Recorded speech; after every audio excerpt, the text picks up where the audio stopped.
Here on the North Shore Drive podcast from the Pittsburgh Post-Gazette, I'm your host, Chris Carter. We're going to talk about the Steelers wide receiver situation now that we know that Dionte Johnson most likely will not play for at least a couple weeks. We'll talk about what they need to do, what that means for some of the other guys who have to step up in the coming games for the Pittsburgh Steelers, as well as what's going on at the cornerback position and PFF grades, looking at how the Steelers did across the board. Joined by Adam Bittner today, it's the Wednesday edition of the North Shore Drive podcast. Let's get into it. You are now listening to the North Shore Drive podcast, a show on all things Pittsburgh sports from the writers of the Pittsburgh Post-Gazette, hosted by Christopher Carter.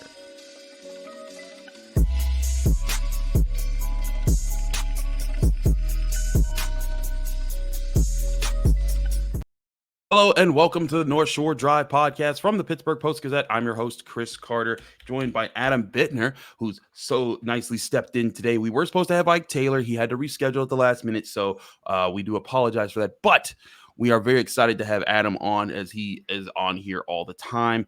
Adam, I want to lead off the show today, but before I do, we do talk about that. I want to remind you this show is sponsored by Mike's Beer Bar, the best bar in all of Pittsburgh. You can go to Mike's Beer Bar right in the North Shore, right across the street from PNC Park on Federal Street. You can go to Mike's Beer Bar. They have over 20 TVs so that you can see whatever game you want and whatever league you want right there. They even had the Duquesne, West Virginia game on last weekend. That's how specific they can get. You ask for a game, Mike will get it on the TV for you. And they have 500 available beers, 300 of them being local beers, and 80 of those local beers being available on tap, which gives you so many different flight options that you'll never run out of options. And they're always bringing in new beers every single week.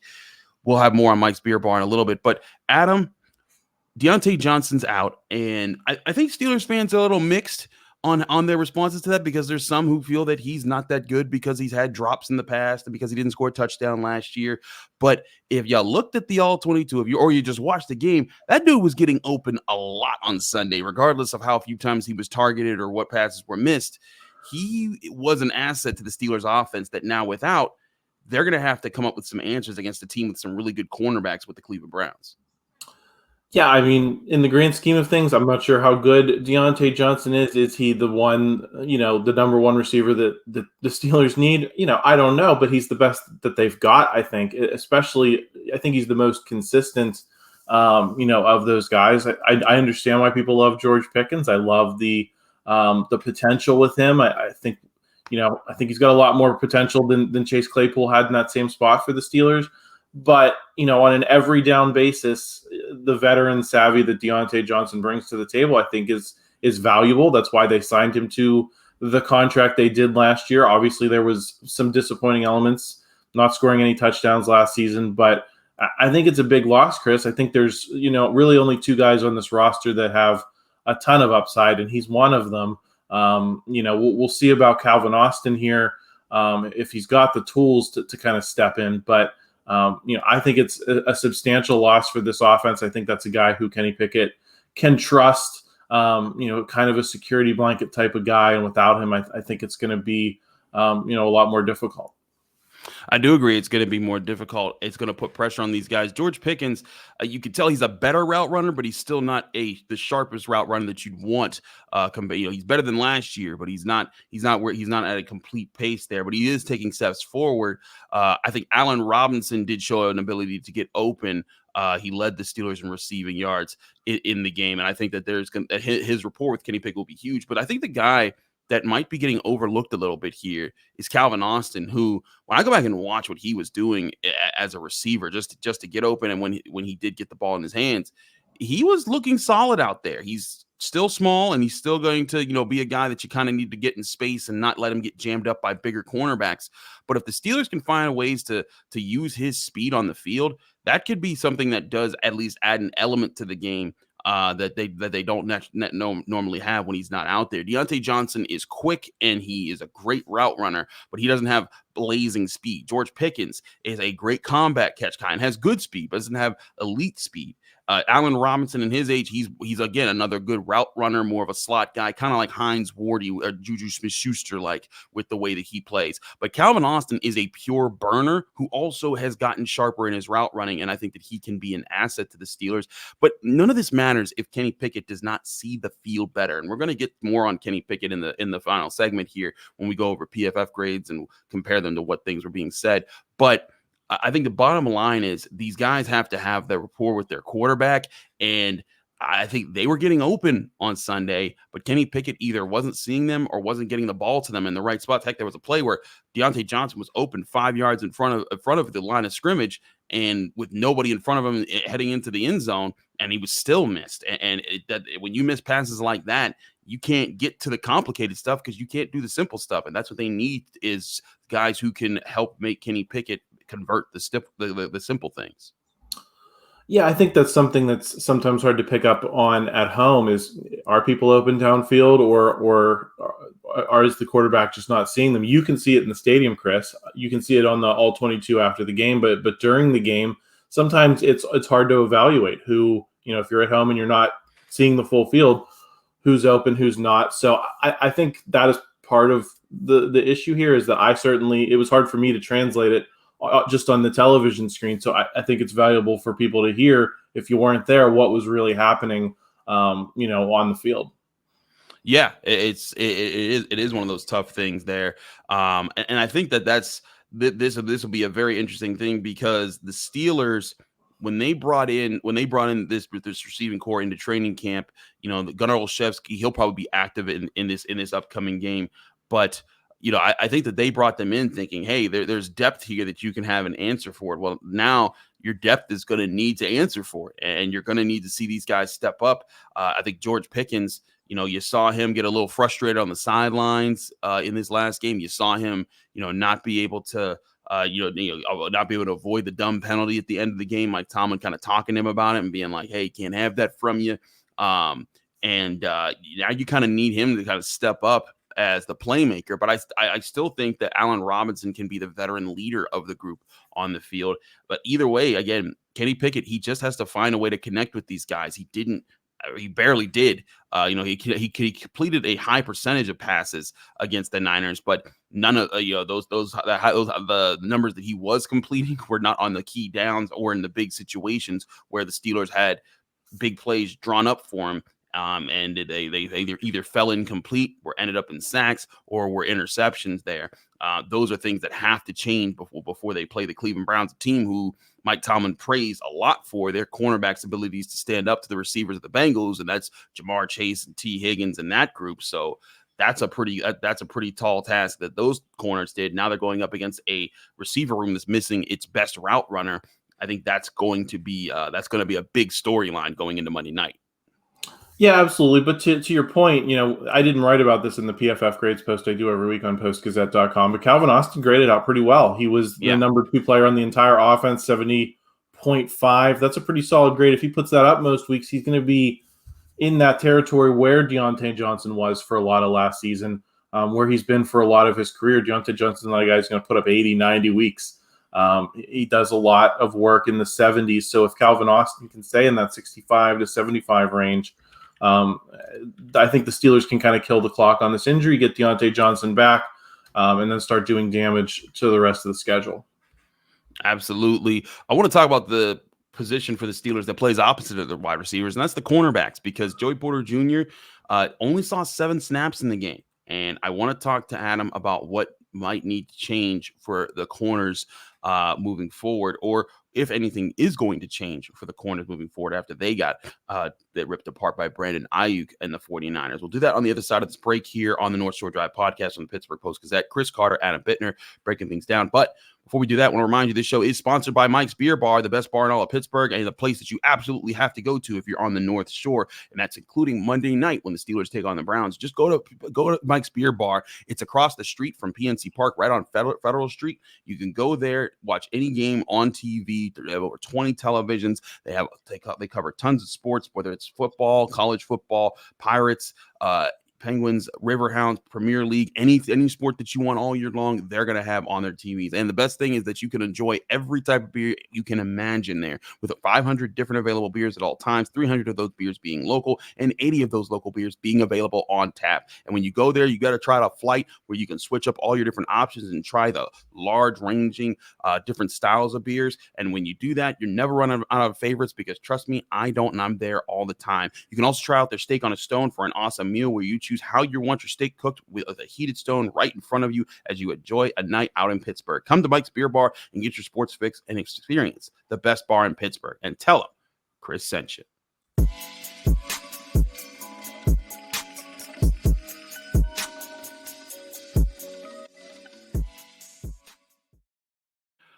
Back here on the North Shore Drive podcast from the Pittsburgh Post-Gazette, Chris Carter, Adam Bittner talking Steelers football. Adam, let's get down to the cornerback play here, because the cornerbacks got roasted on a lot of it. Patrick Peterson gave up 2 touchdowns. Levi Wallace, didn't really make a play at all. And everyone's wondering, where's Joey Porter Jr. when he was on the sideline for 7 snaps? Now, Mike Tomlin in his press conference on Tuesday did address that somewhat and say, they had packages for him to come in, but it was in situations where they were going to have more corners on the field. And frankly, they never forced the Niners to need to be in those types of formations. And so Joey Porter Jr. just didn't see the field that much. And so what happened was their cornerbacks were out there and things didn't happen. So now the question comes, if those guys couldn't stand up to them, what should be done moving forward? Should people be moved around? Patrick Peterson, I felt like Patrick Peterson, even though he did give up 2 touchdowns, one he slipped on, one was just a really good 50-50 ball that was thrown by Purdy and caught by Ayuk. It was a rather remarkable play. I felt like he at least challenged guys. Like, he had 2 really good pass breakups. He was in position for most of the game. Levi Wallace was the guy that I was looking at. I was like, whoa, man, he looked lost in the sauce. He didn't look like he was like the guy we saw most of last season. And now he's in a position where he plays poorly like that again. And the calls for Joey Porter Jr. are going to get louder and louder and louder. And that's where I think that there could be something here. Adam, do you think there's a timetable out here for Joey Porter Jr. to get a bulk of the snaps, or are we still kind of a ways off from that? I would think that they want to get his feet a little bit wetter first before they say, hey, we're going to throw him in there as the number 2. I mean, if they were that confident in him, I think they would have switched him out for Levi Wallace in a couple of those situations, last week. And the fact that they didn't, suggest to me that he's still a little ways off from that. But the data largely backed up, what you kind of observed, Chris, which was that Patrick Peterson was not horrific. He made some mistakes. He kind of had a middling grade. Levi Wallace got shredded by PFF. I think his grade was like 33. It was the worst on the entire defense. And where I think that really showed up, Chris, anecdotally, was it seemed like they were losing a ton on second down. They'd maybe force an incompletion on first down. They'd, give up 1 or 2 yards on the ground, but they were ahead of the sticks defensively. And, before you could even get to a third down situation, here comes Christian McCaffrey for like 7 yards and setting up these easy 3rd and shorts. I thought anecdotally that seemed like what was happening, especially a lot in the first half when they were falling apart. And I think that's, that's reflective of Levi Wallace and some of those corners not winning in situations where they were theoretically set up a little bit better. So, just a difficult day. If he keeps stringing together performances like that, I expect Joey Porter will be threatening him soon. But we'll see if he can bounce back. He certainly was kind of an inconsistent player last season, which means sometimes you're going to get some highs and sometimes you're going to get some lows, especially against a team that has as many weapons as San Francisco did. Mike Tomlin brought up, he was like part of the reason, but when asking about Joey Porter Jr. and his lack of uses, also part of it plays into is that he missed some of the preseason. He missed the preseason game. He missed a couple weeks of practice due to an injury, and that kind of impacted things and what he was able to develop and learn for the Steelers. So I get that, but at some point you do want to see the guy you drafted with the first pick of the second round, making plays out there. I'm sure Steelers fans are looking over and seeing Brian Branch get a pick 6 for the Detroit Lions against Patrick Mahomes and thinking that's what their guy is that they picked in the second round. What about the guy that was picked by the Steelers? And, I think it's reasonable to say, hey, there's different lines for everything. Joey Porter Jr. needing to grow, and his injury in training camp did change the pace of things. But this is a cornerback room that the Steelers, I think, felt confident in despite losing Cameron Sutton, who was very good for them last year. And now they're in a position where Patrick Peterson, went on his podcast that he was going to intercept Brock Purdy. It didn't happen, and that kind of put a target on his back and got him talked about a little bit. You got Levi Wallace, who was the veteran that you kept around, didn't perform well, and then everyone's looking at Joey Porter Jr. But even behind him, now you've added Desmond King that you didn't see him. I do wonder if the addition of Desmond King, if he's now that he'll be active, most likely that he's had a full week to at least practice with the Steelers since they've signed him. I do wonder what that does for how they use their cornerbacks, because you imagine he's going to line up in the slot more, which means maybe Patrick Peterson is fine on the outside, and what that means for how they use guys. I also wonder, when I looked at this, Minka Fitzpatrick actually lined up 8 times as the outside corner for the Steelers in this past game. He lined up more times away from being a free safety than he lined up at free safety in this past game. And part of that, I think, was to try to compensate for different parts of the defense, trying to get him in different places to win. But I wonder if all of this is to try to cover up maybe what the Steelers see as some deficiencies in their cornerback room right now that we kind of saw get exposed in this Sunday matchup. Yeah, and I mean, I think that's the motivation behind bringing a guy like Desmond King in, as you add to the options, that you have available. I think there's just a general cautiousness with these draft picks. I mean, we're going to talk about Broderick Jones and Dan Moore in a second, and I think the same lessons apply here. Of the Steelers were expecting these guys, Dan Moore Jr., Levi Wallace, to be able to do their jobs to a competent level. And maybe they're not going to have the upside that Joey Porter and Broderick Jones are going to have maybe by the end of this year, certainly hopefully by year 2. But they didn't think that they would be as bad as they were on Sunday. And as long as that's the case, you're going to have to try some different things, like moving Minka Fitzpatrick around, bringing in Desmond King at the last minute. And ultimately that's still a net bad, because I think we've seen in the data, every time you move Minka Fitzpatrick around, he's just not the same player. Traditionally, it's been when they try to move him up in run defense, his grades go down because you take a special player doing special things and have him doing ordinary things, right? And so the faster they can get away from that, the better. And at a certain point, no matter what, Levi Wallace just has to be better. He's just got to be a better player, and that doesn't mean he has to be a star, but he's got to do the things on a relatively consistent basis that they need him to do, or none of this is going to work. I agree.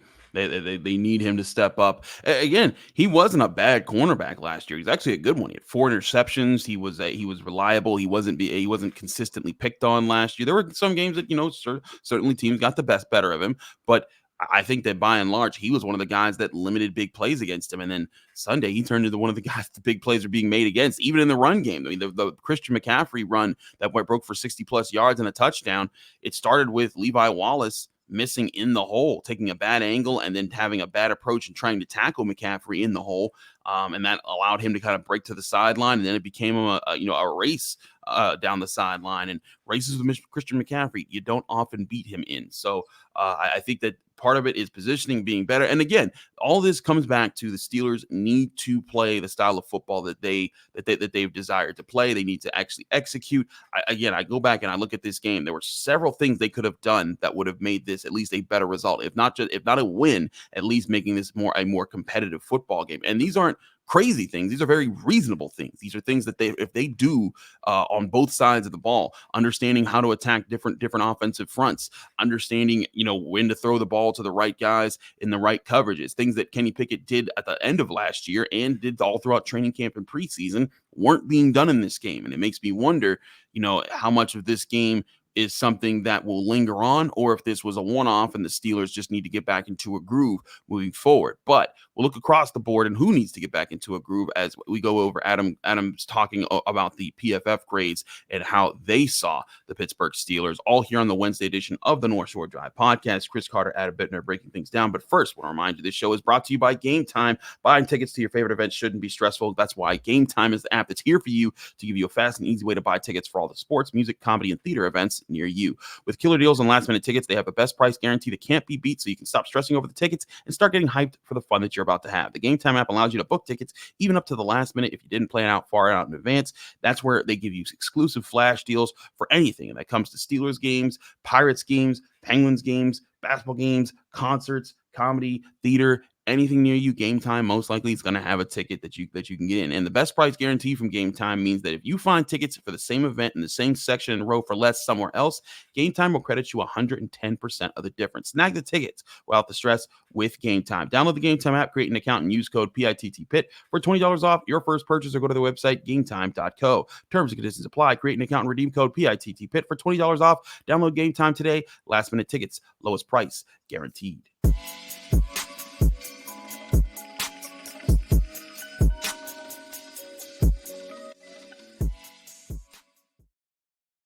Back here on the North Shore Drive podcast of the Pittsburgh Post-Gazette, Chris Carter, Adam Bittner talking Steelers. Adam, you always write about the PFF grades and how they look at the Pittsburgh Steelers at week by week. What were some of the biggest takeaways you had from what PFF was at least saying about the Steelers?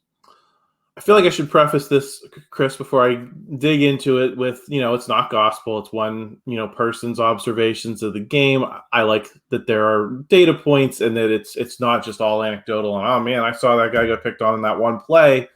So that meant I think Patrick Peterson, like we were talking about in the last segment, is a good example of a guy who definitely got picked on, but definitely played well in a lot of other snaps and had a decent grade. So, take everything with a grain of salt. It's not gospel. I'm not trying to argue it's gospel, but, it is interesting data points to kind of bring up. Especially, I like to use these to, contrast with the public narrative a little bit, because sometimes everyone starts piling on one person, and sometimes that's justified, and sometimes it's not.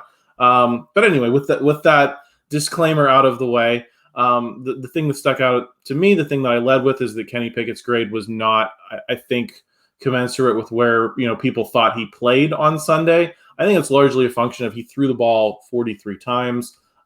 He started getting completions late in the game. You mentioned, in the previous segment, he had a decent completion percentage. His adjusted completion percentage on PFF was like 72%, and that's, pretty stinking good.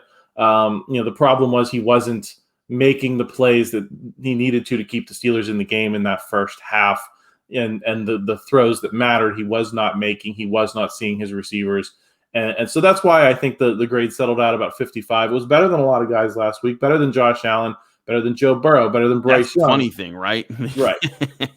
So the thing is, if you watch that Browns game, Joe Burrow never started making the plays that Kenny Pickett did. That's why Kenny Pickett's grade was a little bit better, even though neither was a winning effort. The thing I was pleasantly surprised by was the grades for the defensive linemen, Keanu Benton, Larry Ogunjobi. Those guys all scored pretty well in the absence of Cam Hayward. They all were getting, decent pressure.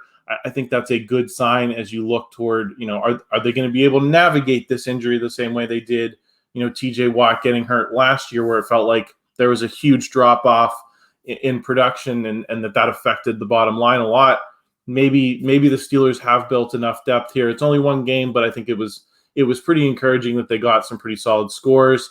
The headline, this was actually the third bullet point I wrote about, but that ended up in the headline, was that Dan Moore Jr. was the worst tackle in the NFL last week, allowed a league high 9 pressures of Kenny Pickett.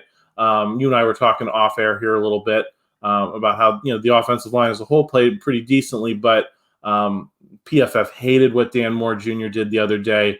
And certainly is strongly implying that a change might need to be made there sooner or later. Because I think the narrative, Chris, has been, that Broderick Jones was going to come in after the Steelers got through this murderer's row of pass rushers here at the beginning of the schedule. Nick Bosa, Myles Garrett, Max Crosby, and that maybe they'd throw him in a little bit after that, and that Dan Moore Jr. with his veteran presence could deal with those guys a little bit more easily.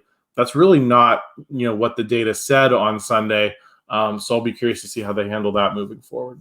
I'll be curious too. I think that there's a lot of things they could do moving forward. I partially wonder this, and I do agree. Dan Moore Jr. was atrocious in the game. When I look back, I wasn't able to focus on him specifically a whole lot in the game because everything else was going on. But when I looked back, I was like, man, yeah, he looked off here, he looked off there, and we did not see the same poised Dan Moore Jr. that we saw throughout training camp and in the preseason when he was going up against guys.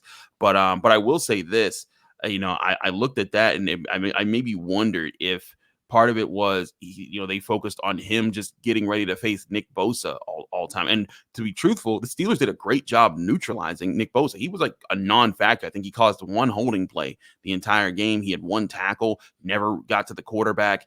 And if you had told me that was the case heading into that game, I would have said that was a good deal. But I think what the problem was that they didn't account for everything else the Niners were doing up front, and that's where Dan Moore Jr. was making the most mistakes, not seeing his inside shoulder, not setting up well in his drop step against edge rushers, and that led to a lot of different problems out there. And I think the big question then everyone, as is kind of incited with the PFF grade, is when is it Broderick Jones's time?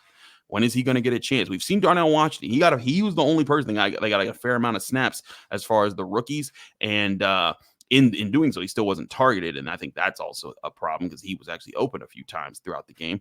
But Broderick Jones was the first round draft pick that you traded up to get at left tackle, and he's sitting on the bench. And listen, I get it. In the preseason, there were things I'm like, okay, he needs to clean this up. But you see a lot of really good things that are working in his favor as far as his athleticism and what he brings to the table.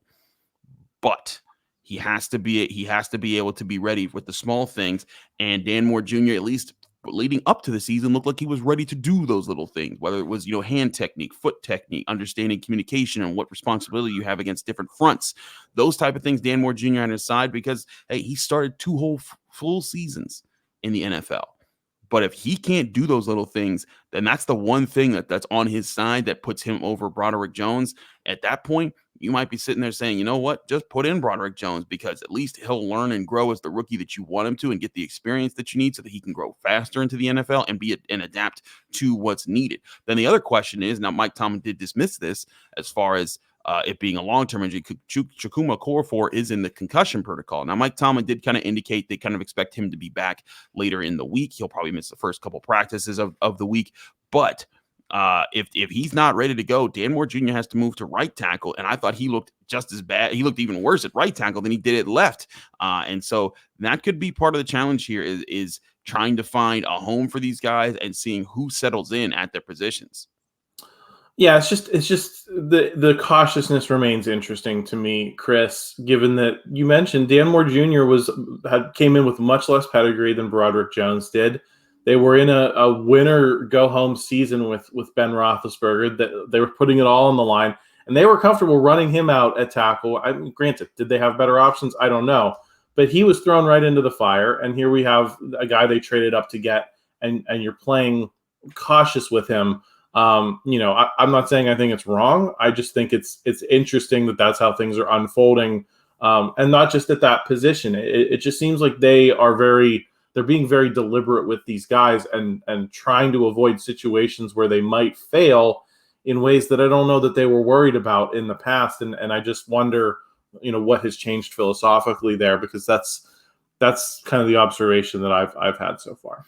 I think it's going to be interesting to see how it plays out and what we learn from what the Steelers are going to do throughout the week. We'll see what they do in practice. We've got our team, Jerry Dulac, Brian Batka, Ray Fittipaldo at practice all week long. And this is a little bit longer of a week, not the normal pace of things, because it's Monday Night Football, so the Steelers get an extra day. So Wednesday's going to kind of be like a different kind of a day. Thursday's going to be a different kind of a day. I think Saturday is going to be the normal walkthrough type of day that they usually put together. But we'll see how all that plays out here for the Pittsburgh Post-Gazette. Read all of their work at post-gazette.com. Check out all the episodes of the North Shore Drive podcast Monday, Wednesday, and Friday here on your favorite podcasting apps and on YouTube. And reminder, we always have daily content that comes out from the Pittsburgh Post-Gazette covering all things sports here on your favorite podcasting apps and on YouTube. From Chris Carter and Adam Bittner, thanks so much for tuning into the North Shore Drive podcast. Back Friday here for our episode getting you ready for the weekend.